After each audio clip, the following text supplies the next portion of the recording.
Welcome to Craft Chat Chronicles, the go-to podcast for tips on crafting best-selling fiction. At Craft Chat Chronicles, we bring you expert interviews, insights, and tips on writing, publishing, and marketing. Join the conversation and embark on a new chapter in your writing journey. For workshops, show notes, and more information, visit jdmyall.com. That's jdmyall.com. On today's double episode of Craft Chat Chronicles, we'll have a brief chat with author Denny S. Bryce, author of titles like Can't We Be Friends, The Other Princess, Wild Women in the Blues, and many more. Denny will talk about her writing and publishing journey. She'll speak about being a member of Drexel's faculty and a little bit about the MFA process, author marketing. And then she'll give you some brief facts on her novel, Can't We Be Friends? And then after that, we'll go into a deeper dive of demystifying the MFA process and talking about the thesis packet and writing craft and publishing and market trends with author and agent Eric Smith, better known as Eric Smith Rocks. Stay tuned. You're in for a great show. How are you today? Welcome, Denny. I am fantastic. How are you doing today? I'm doing well. Can you tell everybody a little bit about your publishing journey and how you came to Drexel and all that good stuff? I certainly can, because I love talking about myself. Well, I'll say this because it is a long journey. I started writing for fun when I was running my PR and marketing firm. And that was around the turn of the century, around 2000. And I was a big fan of a TV show by the name of Buffy the Vampire Slayer. So when I came home after traveling or doing whatever I did with my marketing and PR day job or day company, I would write fan fiction. And I was a big fan of the show, as I mentioned, and I just got into it. And then one of the writers, because we all wrote online with, mysterious names, pen names and what have you. But one of the writers was a gal who was in an organization called Romance Writers of America. And she suggested to me that I join her on one of her, annual conferences. And I did, had a great time, hung out with writers there, and then started hanging out with writers in my backyard. At the time, I was living in Washington, D.C. Now I live in Savannah. But I joined some chapters, some writing groups, and what have you. But I really wasn't committed to writing professionally because I had a big company to run. And I was busy. But then I got obsessed with writing and I wanted to do it better. I wanted to do it more. And I had an opportunity to enter a bunch of contests and I started winning contests, and that sort of gave me a little bit of confidence. And from there, I found an agent in 2016. So you see, I spent a lot of years, Then in 2000, and I think it was the year after I got an agent, I decided that I wanted to write. I wanted to be a full-time author. So I put both my feet in the pond, so to speak, and retired from the world of full-time marketing and PR so that I had more time to write. And that's when I sold my first book in 2019. It is called, over there's a poster called Wild Women in the Blues. Then I went from there to several other books. And now next Tuesday, I have another book coming out. But as part of that journey, I also had met Anne Garvin of several years in there someplace. She was teaching something in Philly.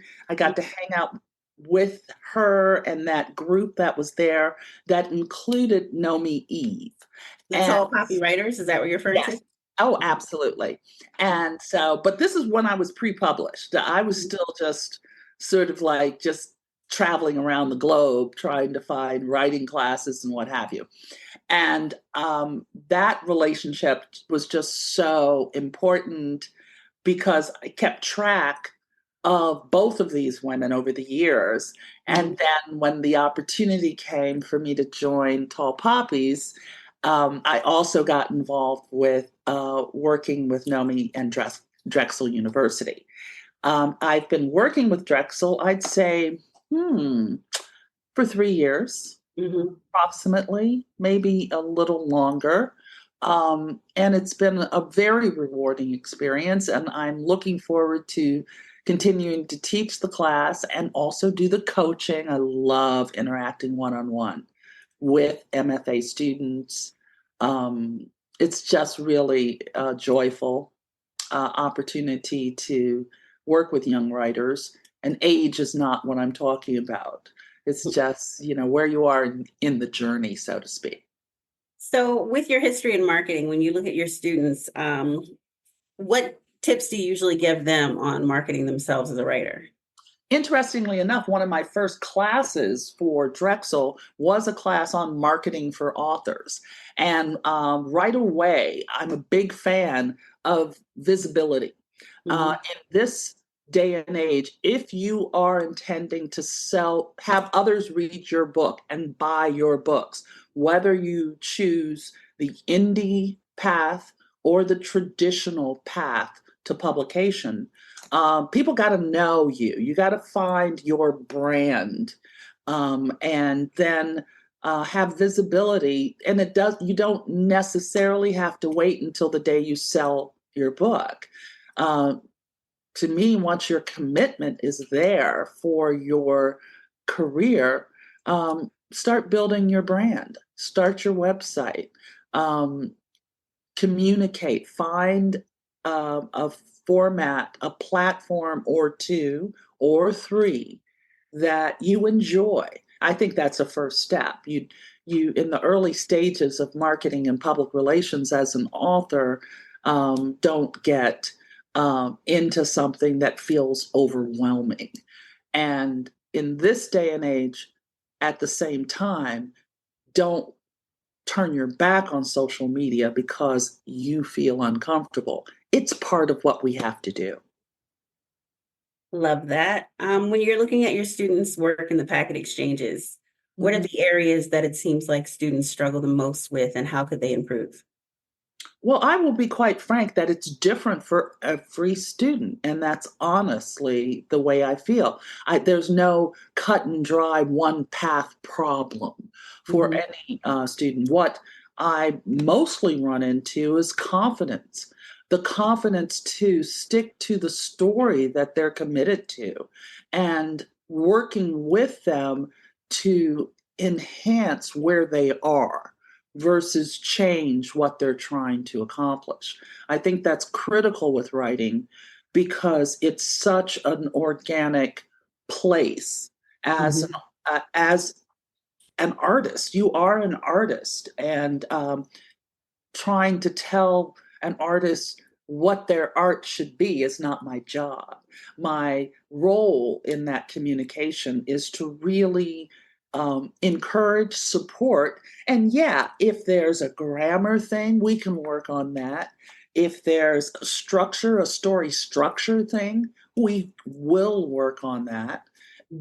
If you are looking by the end of your MFA program to get your work out and find, if you're going traditional to an agent, and how do you shape your game plan if you're going indie, because that's still running your own business.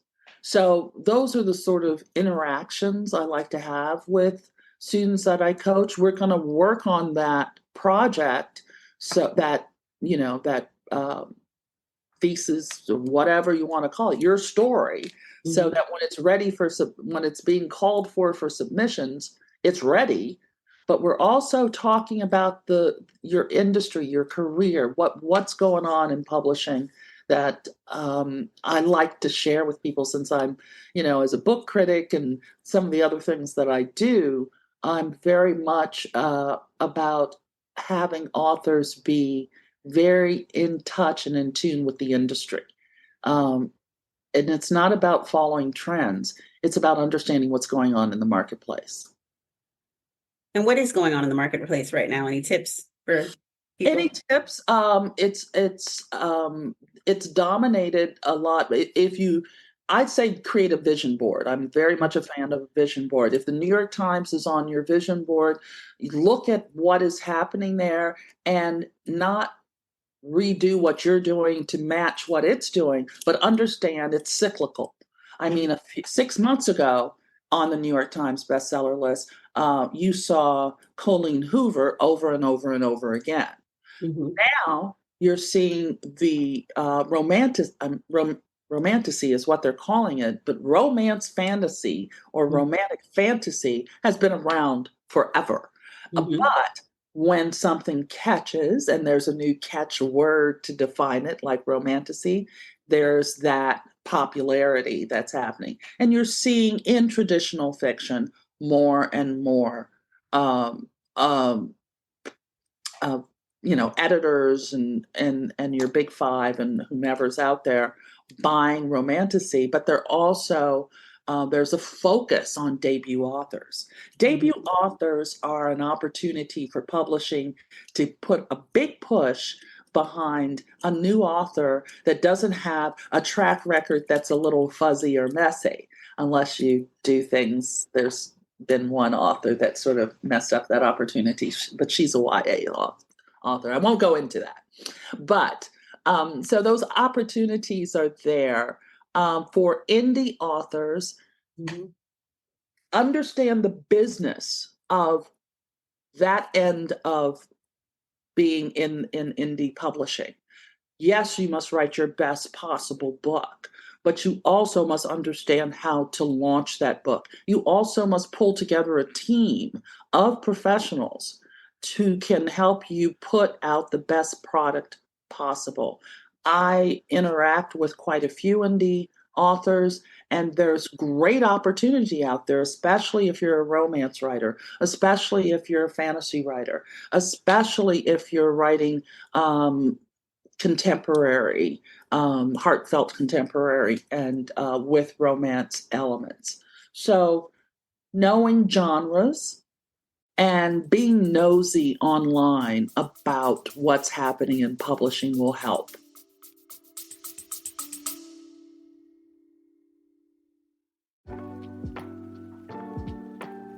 Hey, JD Mile here. Thanks for supporting the show. Today's episode was brought to you by my debut novel, Heart's Gambit, coming to bookstores in February of 2026. 2 time-traveling Black families, 1 cursed magical duel, and the pair of star-crossed lovers who just might break the cycle if they don't break each other first. If you like the love and time travel of Outlander mixed with the magic of the night circus, don't worry, Heart's Gambit is coming soon. In the meantime, please support today's guest by running out and buying their book. Thanks for supporting the show. Now, let's get chatty as Craft Chat Chronicles continues. I love that. Why should students choose an MFA program, and why Drexel?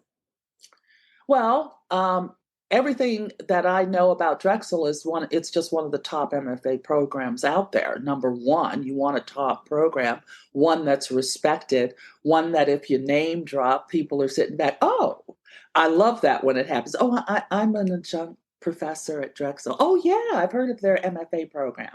So I like that. That's always helpful. For students today, it just makes you more competitive as a writer to have that skill set in your hand. And that is more mastery of your craft, more knowledge about your craft, more confidence, and understanding what are the best paths to follow to achieve your writing journey goals. And that knowledge, and with the team that the department has pulled together, you just have so much opportunity to learn and understand the vehicles that you need to use to be a success. I love that. I love that. I love that. Your new title that's coming out, Can't We Be Friends? In closing, can you push that so they can race to the bookstores and buy it, because this will come out after the 5th? Comes out in a few days. We're very excited. This is my first co-authored book. So the name of the book is Can't We Be Friends, but it's the story of the friendship between Ella Fitzgerald and Marilyn Monroe. And my friend Eliza Knight and I started working on this book in 2019. And so actually we just recorded an interview for like 5 minutes before I got in talking with you. So we're very excited about the book. We're very excited that it's about to be released. We worked on it for 5 years. We sold it, and so happy days. Was that hard, co-writing? Co-writing is different. It is a challenge. Now, Eliza has many more books than I do. I have 5 books out now with this one, or with the next one. And she has maybe 60. Okay. So she has a style, a work style. I have a work style. But the fact that we were able to focus on story and merge our goals for the book helped us make it a more seamless process, because I can imagine that sometimes it can get pretty hairy, because I'm a slow writer. She's a fast writer. I will noodle something, and I really like playing with themes. I have more of a literary bent. She has a lot of romance background. So meshing those 2 areas was something we were very effective at doing, but we both understood what type of work we were looking to deliver to readers. Awesome. Thank you so much for your time. I appreciate you. And thank you for having me. And I hope this worked out. It did. It did. Today we're going to be talking to Eric Smith. Eric Smith rocks. A renowned literary agent with PS Literary. He's an author of titles like With or Without You, and he's an educator at Drexel University. Today, Eric will be helping us demystify the packet exchange process. He'll offer craft advice and insight to help you elevate your writing. Welcome, Eric. Hey, thanks for having me. You actually spoke when I graduated at Drexel. Oh, excellent. You weren't teaching a class yet, though, so I didn't get to be in your class. Oh, yes, I remember that. There was at the Push to Publish thing, right? Mm-hmm. Yeah. Oh, excellent. What factors do you think prospective students should consider when choosing an MFA writing program? Ooh. I mean, I'm very fortunate that I have a lot of friends who are aspiring writers who ask for advice pretty often. It's kind of what happens when you're the literary agent in the group of friends.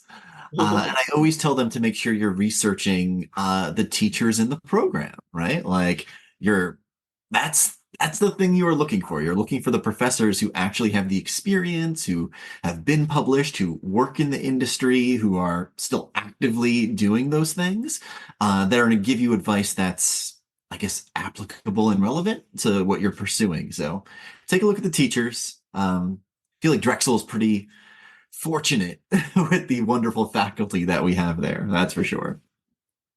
Very true. Very true. Oh, well, no, I'll stay in order. I'll come to that later. I might as well jump. I already jumped. Please. You do these workshops on your website sometimes, and you had one for nonfiction proposals. Are you going to do one for fiction proposals? No, I haven't done one for fiction proposals, mostly because I think if you are writing fiction and you're a debut author, the book has to be finished, right? So there's almost no point to do a fiction proposal.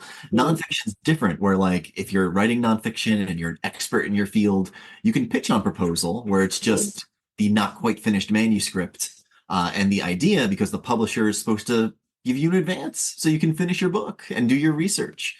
So probably not yet, but I do query letter workshops, which I think are sometimes helpful. Okay, cool.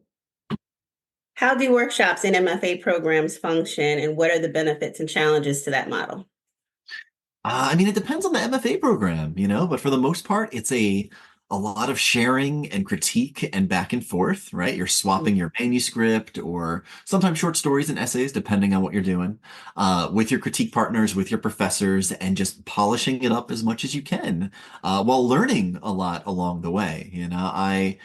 I love it when I get an MFA student who wants to write children's books, for example. I occasionally get someone who's writing a middle grade book or a young adult book, and I'm reading their prose, and it's feeling way more adult. So there's that fun extra benefit of saying, well, here's some homework. Here's some novels that I love. Here's some things that have inspired me. Here's some craft books. So you're learning along the way and figuring out where your voice belongs and how to hone your voice as you're doing that critique and workshopping. Love that. How does the package exchange process work for you from the moment of introduction to the student till the last comment and critique you give them? Oh yeah, I mean it's just a lot of. I wish I could give a more glamorous answer here, right? But it is a lot of emailing back and forth, right? So generally the student will send me their packet in progress. Sometimes it's a chapter, sometimes it's the entirety of the packet. Sometimes it's a whole 25,000 words, depends on where we're at. And we go back and forth. I give it a look. I check out their edits. I check out what they've recently written. I give them lots of notes. I send it back to them. I usually give them a week to sort of, I don't know, take in all the edits and read through them and develop questions. And then we have a check-in. I'm hopping on a Zoom or a phone call, or if the student happens to live in Philly, meeting in person, like every 3 weeks to chat over and answer any questions that they've got. I sort of firmly approach it from the perspective of this is their book, this is their story. I'm just trying to help them tell the best version of it, right? So like if the edits don't work for you, it's okay. It's all right. Like we're not going to have a problem. But ideally, I'm helping you get it in the shape that will one day get it published. Love that too. So in a situation with yourself, what advice would you give students in helping the process run smoothly and, making and helping themselves get the best and the most out of it? Ooh, just be as open to criticism as you can be. I know it can be hard. I know it can feel, oh goodness, it can feel like an attack on who you are sometimes. Like I write very personal stories. Sometimes when I get critiques on them, I'm like, hey, you don't know me, but we are trying to tell you. We are trying to help you tell the best version of your story.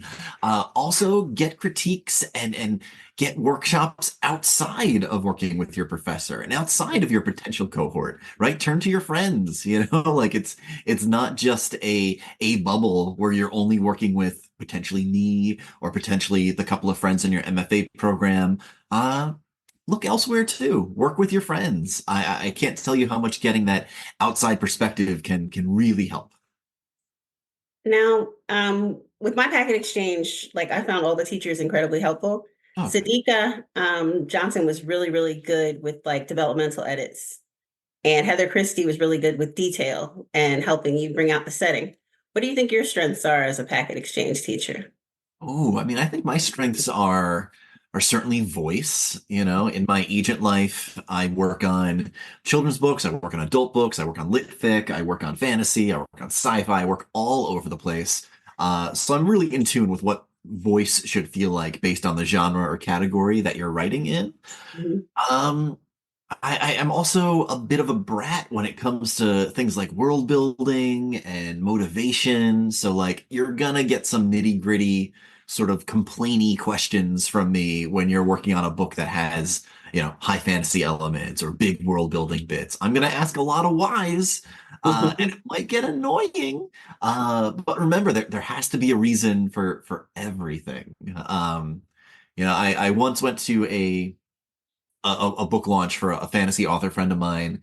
and she was talking about how when she was working with her editor on her fantasy novel, her editor kept asking her questions like, well, why can this person do this magic? Or why are there two moons in the sky? Or why is water doing X and Y? And her answer was always just like, well, just because. It's not a reason, right? You can't do that. That's not okay. That's why that editor ripped apart that book and why that book turned out to be so great later. So, yeah, gonna ask a lot of whys. In your view, what are the elements that make a first page of a manuscript stand out?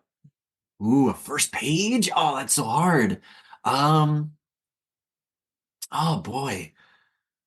So first page, I think the big thing I look for in a first page is voice, right? So like I can tell right away if the voice isn't right for the category or the genre or what the story they're trying to tell. Um, that's the thing that's going to stand out the most to me. It's a little different when you talk about like first chapters, right? Because like first chapters, you're looking for stakes, motivation, you're looking to get to know the character, you're looking to get grounded in the setting, you're looking for all those big things. Mhm. But that first page, that first impression, it's voice for sure. How do you suggest students avoid the saggy middle? Oh no. That's a hard question because I get to that in every single one of my books. Every book that I write, when I'm at about like 35,000 words, that's when I'm like, I've never written a book before. I don't know what I'm doing anymore. This is terrible. I think the thing that helps is your critique partners, and it's your cohort, it's your friends that are reading it, it's the professor you're working with. When you're outside of the program, it's certainly just your critique partners because they're the ones that are going to give you the kick in the pants that says, keep going. Like there's something here, you need to keep going. When you're going on your own and you're hitting that middle point, it's really hard to find that motivation to keep going at it. And I hit that middle point with every book I write. And that's usually the point where I turn to my critique partners. I'm like, hey, is there something here? Should I keep going? Like, do I scrap this and work on something else? And sometimes I get brutally honest feedback. And that's why there's a lot of half-finished books on my hard drive. But you need that. You need that. What can you tell writers about crafting a compelling ending? I think the best endings don't try to tie everything up in a little bow, right? Like it can be really tempting to be like, all right, I got to the ending. Now here's an epilogue where I show everybody being happy. Or, here's a wedding scene 1 year later. And like you don't always need that, like real life doesn't always end in a nice shiny bow. So stick to what feels real, right? Stick to what you feel like would actually happen. Um, like I don't know. I always struggle with a book where like the main character is in like a race or something, and at the end they win. Really? That doesn't happen all the time. Like second place is still okay, like I try to stick with the realism. Your readers will appreciate it. They won't feel like they're being pandered to. I just recently did a podcast where we were talking about the endings to some of my books, and like I stick with the realistic endings with my books, and some people don't like that, but I don't know. That's what life is like. What makes a good villain? Oh, a good villain has good motivation. Like they think they are the good guy in their own story, right? That's what a good villain is. Um, I'm like looking at my own books again. I'm like, who are the bad guys in my books? Like I in one of my books, You Can Go Your Own Way. It's a cute little rom-com for the most part, but one of the characters, her father, is like a tech mogul with tons of money who thinks he's a good guy because he's restoring buildings and he's buying properties and he's putting new things in there, but he's actually gentrifying neighborhoods and he's not really welcome in these spaces. But he doesn't know that. He thinks he's the good guy. He thinks he's doing something right. So a good villain thinks they're doing the right thing.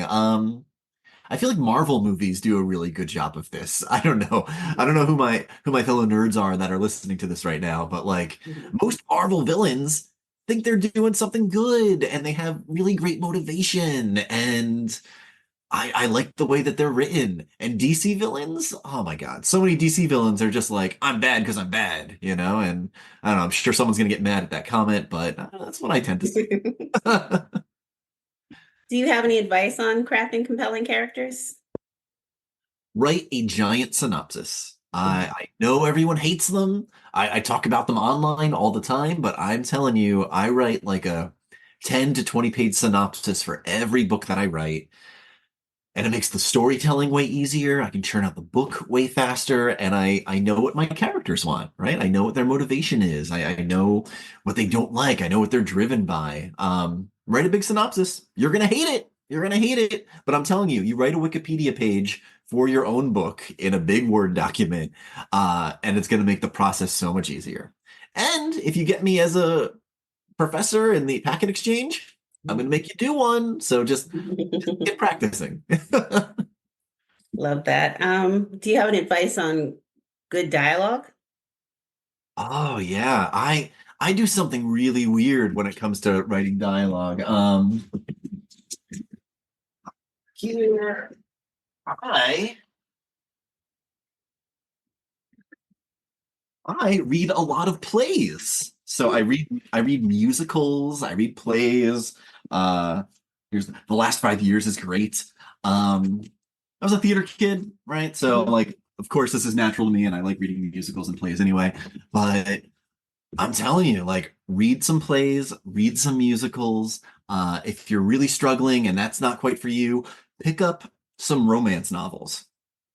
Romance novels and rom-coms, even if it's out of your category and genre of choice, people who write rom-coms are masters of banter and masters of dialogue, and they have dialogue that doesn't necessarily move the plot along, but it moves along the character growth in a really interesting way, and you'll learn so much just from reading them. Go treat yourself to an Emily Henry novel. She's wonderful. Her books are great, and you'll learn a lot. Okay. I never had that answer before, by the way, and I've asked a lot of people that question. I like that. I'm telling you, plays and musicals, it's a thing. What advice would you give students who are struggling with pacing in their novels? Ooh, struggling with pacing. That's a good question. Usually when one of my books is, excuse me, usually when one of my books has a pace that's dragging, it's because there's something in the book that doesn't belong there, right? And this happens every time. I will sit down and I'll start reading and I'll get to a section. I'm like, oh, I'm just going to skip over that. And I try to move on to something else. That part that you're skipping over because it's boring yourself, I can go. You can get rid of it because you obviously don't need it if you're not driven to read your own story there. Also, if you find that your world building is taking the place of the story, right? So like your story should be what pulls the world building along, not the other way around. And when it's the other way around, that's when the pace slows down. When you're spending too much time describing every shrub in the haunted forest or something, right? That's not pulling your book along. That's dragging it back. I'm laughing because that's my first draft. I always have to go back and thin it out. But you know what? I think it's better to have way too much than to have too little, right? Because when you have too much, that's when you can go back and do the trimming and make sure all the good stuff is there. So, like, feel free to write too much and then just go back. What advice do you have on world building? Oh boy. I think it ties back to me and how I like to ask why for everything, right? Like make sure there's a reason for it, right? Make sure that it is something that informs the entirety of the world, right? That there's like a firm purpose for everything there.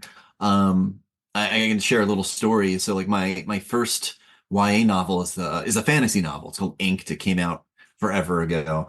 And I remember when my editor bought it, and we were going through edits and she was like, so there's a lot of steampunk in this book. I was like, yeah. She's like, why? Like, it's because it's cool. And she's like, it's not a reason why to have it. There's no steampunk in that novel now. It came out, nothing in there about it. It cut 30,000 words from the book of me describing the pistons and the gadgets and everything that did not belong in it, right? It didn't inform the world. It had no purpose. It was there for aesthetics.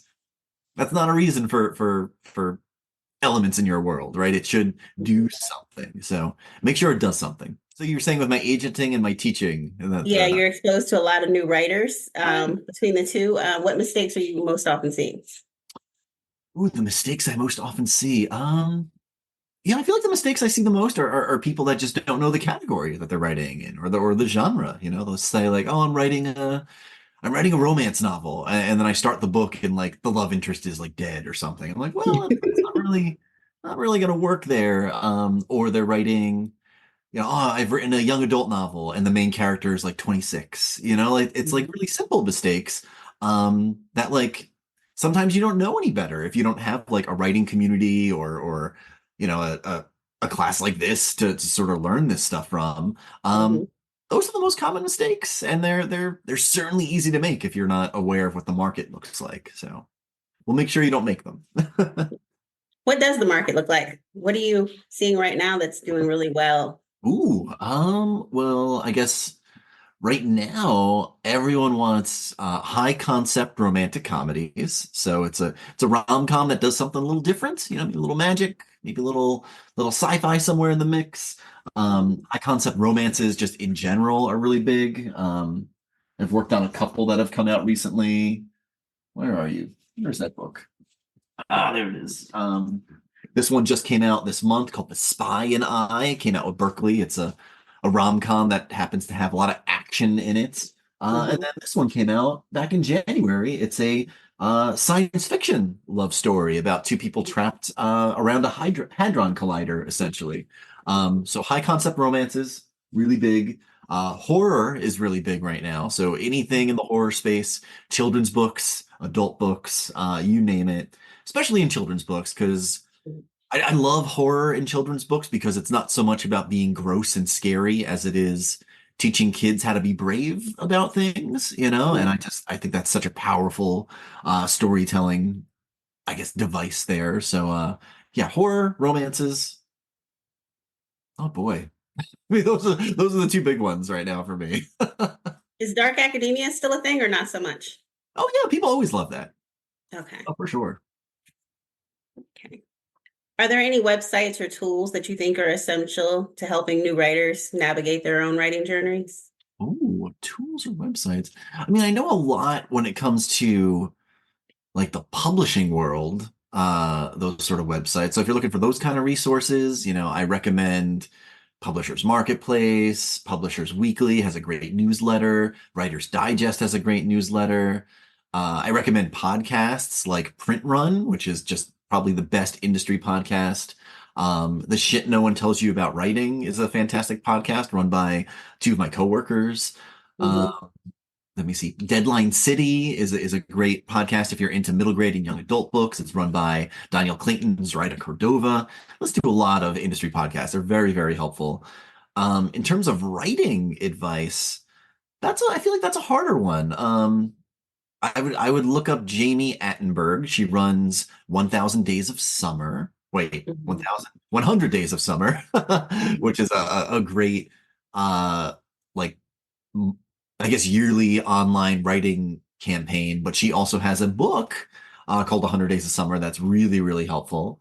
I'd look up Charlie Jane Anders. They're a magnificent sci-fi author who they have a book called Never Say You Can't Survive, and it's Mm-hmm. probably my favorite book about craft and the writing life, so I would definitely pick that up.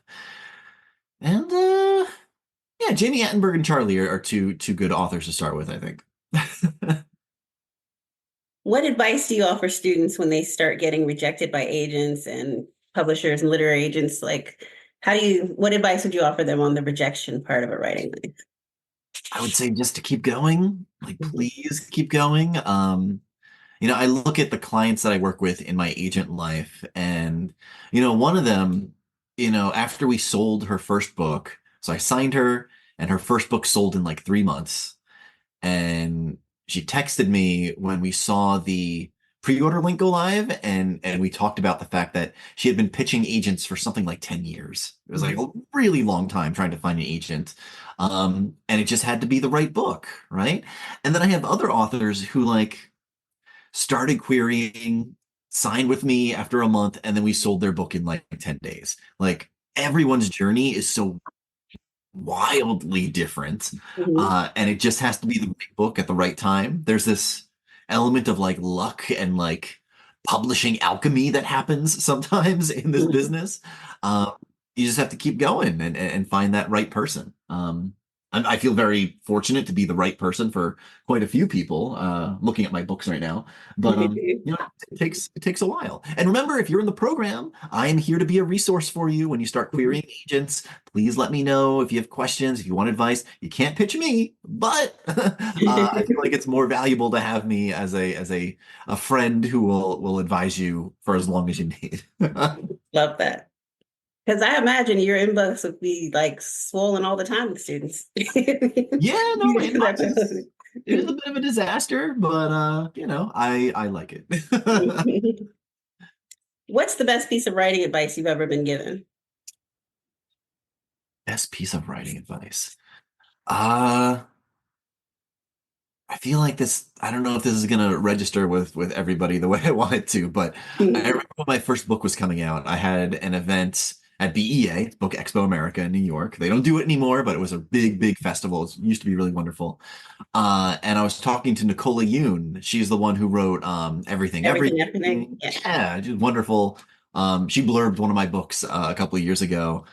And I was asking her, I was like, what advice do you have for somebody with a first book coming out? And she told me, she's like, you know what? Have something else. And I was like, what? I was like, what does that mean? She's like, have something else going on. You don't want to hook everything you got to your life and writing, to the books that you're working on, to the book that maybe you have coming out, or the book that you have that you're pitching around. Because that's just not healthy, right? There's a lot more going on than just that.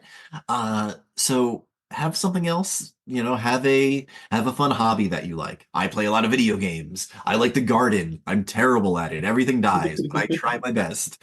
I spend a lot of time with my friends and my family. Just make sure there's something else going on. Because really publishing, the whole process is so out of your control, right? Like waiting for people to say yes, waiting for the book to come out, hoping the trade magazines will like it, hoping you get reviews. Like you can't control any of it, right? So like have something else that's in your control. You'll be much happier. Love that. I love that. Any advice on revision? Say yes to the stuff that works for you and just remember, again, it's the whole we're trying to help you tell the best version of your story thing. So stick with what works. And when it comes to critiques with your colleagues or your cohort or your MFA friends, try to think about where they're coming from with their critique, right? Because, you're going to have some people critiquing your books that maybe don't read what you happen to be writing, right? That happens all the time. Take what you can from it.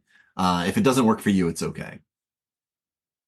Like, I can't tell you how many times I have like a student who's writing fantasy and no one in the cohort is writing a fantasy novel, right? And the critiques they get back are usually so brutal and it's very upsetting and we have to have talks about it. Take what works for you and everything else with a sort of, grain of salt there. That was me. It's the worst. It's the worst. But I hear they're getting more fantasy students now. I hear that the following cohorts, it's been a little more. I will probably get you then. You're a fantasy student. How did you end up agenting in Canada? So I started my publishing career at Quirk, which is a publisher here in Philly.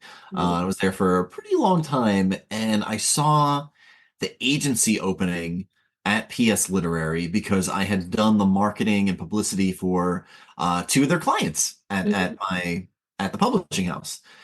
So I reached out and I was like, hey, I've never been an agent before, but I've worked in publishing for a long time. I have books that I've written. I think I'd be good at it. Can we have a conversation? And they wanted to talk to me. And I have never been to the office. It's been 8 years and I've never gone to the office. That's sort of how it happened. It's the kind of career jump you see a lot of people make when they become agents. It's from sometimes they come from the author space, sometimes they come from being a lawyer, and sometimes they come from having worked in publishing. Cool. Was it hard to learn? Was it an adjustment? Was it an easy process? The adjustment period was more the like financial constraints, right? So like agents work on commission, right? So like got to start selling books to make it a career. So, I didn't really sell my first books until a couple of months in, and that doesn't really generate a salary right away. So yeah, that part was difficult. The getting to know editors and getting to pitch books part, that part wasn't difficult because I already knew a bunch of people. I was pretty familiar with the publishing industry and the places the books could potentially go. That part, I don't want to say it was easy, but it wasn't as challenging. Okay. Is there anything about being part of an MFA program and the realities of publishing that you think new writers should know that we haven't covered yet? Realities of the MFA program, the realities of publishing. I don't know. That's a really good question. I don't think so.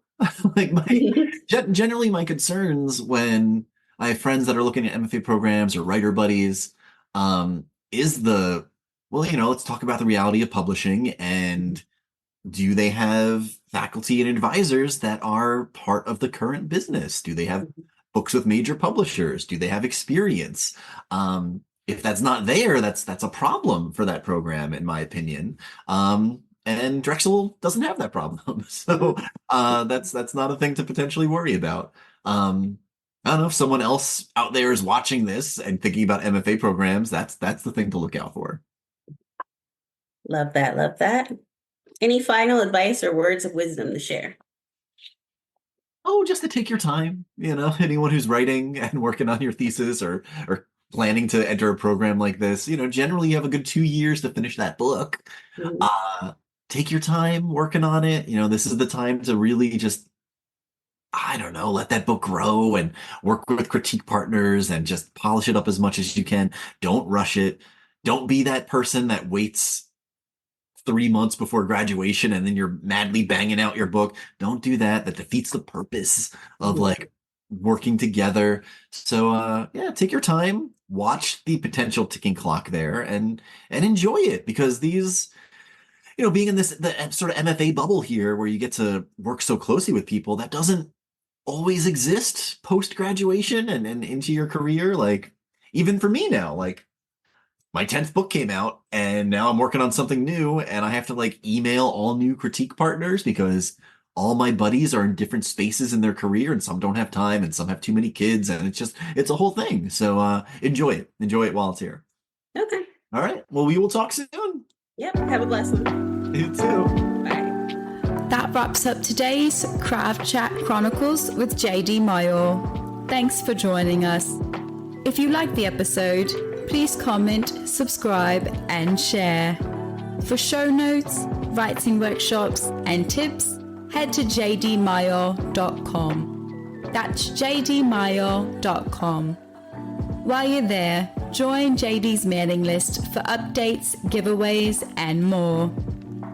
Got